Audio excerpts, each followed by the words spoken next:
Oliver Pichon Luthier here, and I am going to go over how we trim the overhang on the back, and it could be on the front as well, after we've glued the back on. And we have a certain amount of overhang here all the way around. And this is a good way to do it because trimming it off later means that we'll have it absolutely flush with the side when we're done. But to do this is tricky because the back has a 12-foot radius belly, if you will, and is also, as you can see, wedge-shaped. The body is wedge-shaped and it has that radius on it. So the issue with that is that if we're going to run a router over this with a trimming bit on it, when it's down at this end, the bit is going to be angled into the side and it's going to cut more than we want. And if it's on the back, it's going to be hanging out and not cut as much as we want. Plus the fact it's going to be wobbly and unstable because the base will be working off of a curved surface. So the solution to this is to have a trimmer that is attached to the a jig, and this is the jig that I made myself, and you can make it very easily yourself too, and I'll go through it and explain how this works. First of all, this is the sled that the body goes into. So if we take the ukulele and we place it in here, and it's adjustable, so these screws here can adjust for different size instruments, and the little screws here on the side raise and lower these blocks where it rests so that you can level it or whatever. The idea is to keep the sides square. So when we press this down in here right now, because it's on the zero thing, that means that the bottom, or actually of this, which is the top of the ukulele, is parallel to the tabletop, to my workbench top, or the sled. So these sides will be perpendicular. So we want to run the router so that it stays perpendicular and doesn't go wobbling around on the top. So to do that, I've taken the base off of my router. I've got a bit on there, which is a trim bit. It's got a bearing on it. It's not plugged in at this moment. And it's sitting in a base that I made for it. I took the base off and put this base on because now this base here will go into this mechanism here, like that. And I put a pin in it to hold it in place so it doesn't slip out, like that. Now, this you can make yourself. I made it out of some plywood. You can get these from LMI, Luthier's Mercantile Incorporated, or from Stuart McDonald, StuMac. They cost hundreds of dollars. The materials in making this one cost me probably about $40. So it's just plywood, and these are drawer slides that are on the inside.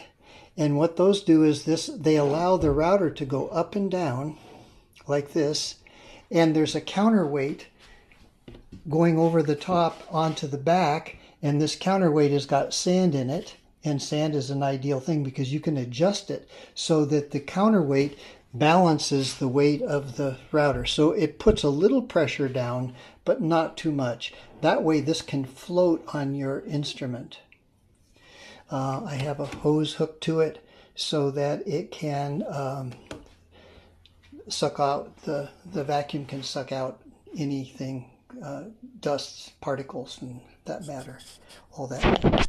So to get this thing to work, what we're going to do, I'm going to set this over here. Hopefully this camera will be all right in this position. I'll just put it in the vise. Yeah, that works pretty well. and then we can get this going. So I'm going to plug it in, plug in the router, and so what we can do is we can lift this up, and with the sled we can slip this in here so that it just comes down and it rests. There's a neoprene like donut that's on the bottom of this that rides on the top of the instrument and holds it up enough so that this face here doesn't hit that. So what we're going to do is we're going to move this through here like this and trim. This is the same setup I use for routing or cutting the channels that'll hold the binding and the purflings on the instrument. So when you're doing this, you always start at your high points. So the outermost point of the lower and upper bouts, and you work down this way, and then you come back up here and you work around this way, so that you're not going uphill against the grain of either the back or the top. The reason for that is that if you go uphill, you have a chance of making little splits or cracks, which you really don't want to have. Especially at this point, it's not super critical because we are doing the just trimming the top.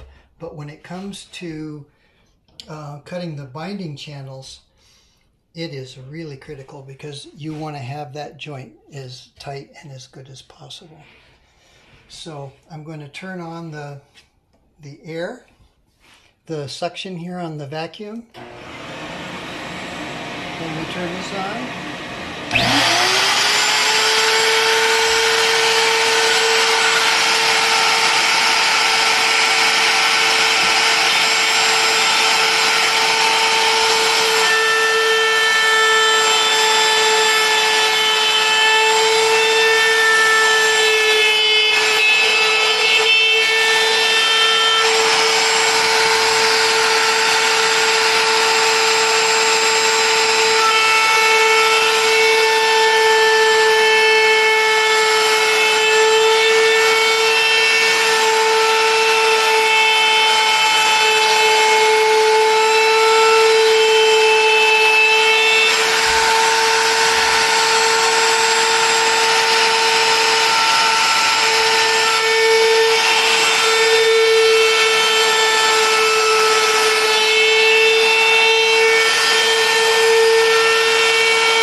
So as you can see, that did a beautiful job of trimming it absolutely flush without digging into the side anywhere, and keeping the face of the or edge of the back parallel and to the and square to the sides. So that is how that is done. We would do the exact same thing, and I will make another video when we cut the channels for the bindings. If you have any questions or want to leave a comment below, a question in the comments, I'll be happy to answer them.